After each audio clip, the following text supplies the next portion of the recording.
రైతును రాజును చేయడమే కాంగ్రెస్ ప్రభుత్వ లక్ష్యమని అన్నారు భూపాలపల్లి ఎమ్మెల్యే గండ్ర సత్యనారాయణరావు. గత ప్రభుత్వం రైతులకు మాయమాటలు చెప్పి మోసం చేస్తే కాంగ్రెస్ ప్రభుత్వం వారికి న్యాయం చేసిందన్నారు. రాష్ట్ర వ్యాప్తంగా రైతులకు ఏకకాలంలో రుణమాఫీ చేయబోతున్న సందర్భంగా రేగొండ మండల కేంద్రంలో కాంగ్రెస్ మండల పార్టీ అధ్యక్షుడు ఇప్పకాయల నర్సయ్య ఆధ్వర్యంలో పార్టీ నాయకులు సంబరాలు జరుపుకున్నారు. రుణమాఫీ చేయడాన్ని హర్షిస్తూ రైతులతో కలిసి బైక్ ర్యాలీ నిర్వహించారు. ఈ కార్యక్రమంలో ముఖ్య అతిథిగా ఎమ్మెల్యే జిఎస్ఆర్ పాల్గొన్నారు. అనంతరం ముఖ్యమంత్రి రేవంత్ రెడ్డి చిత్రపటానికి రైతులతో కార్యకర్తలతో కలిసి ఎమ్మెల్యే జిఎస్ఆర్ పాలాభిషేకం నిర్వహించారు. రుణమాఫీ చేస్తామని రైతులకు ఇచ్చిన మాట నిలబెట్టుకుంటున్నామని ఎమ్మెల్యే జిఎస్ఆర్ తెలిపారు. రైతులను రాజు చేయడమే కాంగ్రెస్ ప్రభుత్వ లక్ష్యమన్నారు. ఈ కార్యక్రమంలో జిల్లా మండల నాయకులు, అన్ని గ్రామాల కాంగ్రెస్ ముఖ్య నేతలు, రైతులు పాల్గొన్నారు.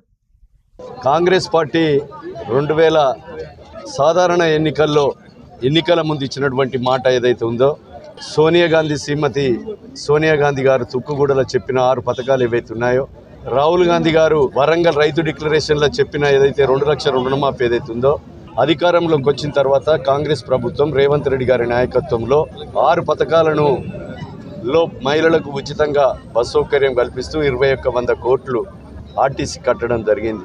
ఈరోజు వంట గ్యాస్ సిలిండర్ 500కి అందిస్తూ, అదేవిధంగా 200 యూనిట్ల కరెంటును ఫ్రీగా గృహ వినియోగదారులకు అందిస్తూ 10 లక్షల రూపాయల ఆరోగ్యశ్రీ పథకాన్ని అమలు చేస్తూ 4 లక్షల పేదవాళ్లకు కట్టించే కార్యక్రమం తీసుకోవడం.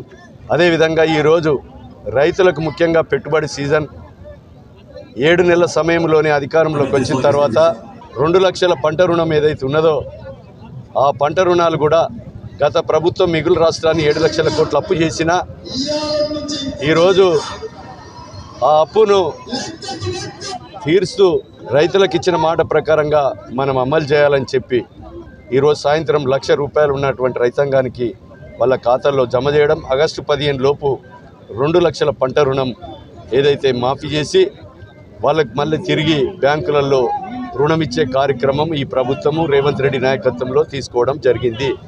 అంతేకాకుండా రైతులు పండించే పంటలకు కూడా పంట బీమా కట్టడం ప్రభుత్వమే కట్టి ఈరోజు అధిక వర్షాలతో దెబ్బతిన్న పంటలకు కూడా నష్టపరిహారం అందించే కార్యక్రమం తీసుకోవడం జరిగింది.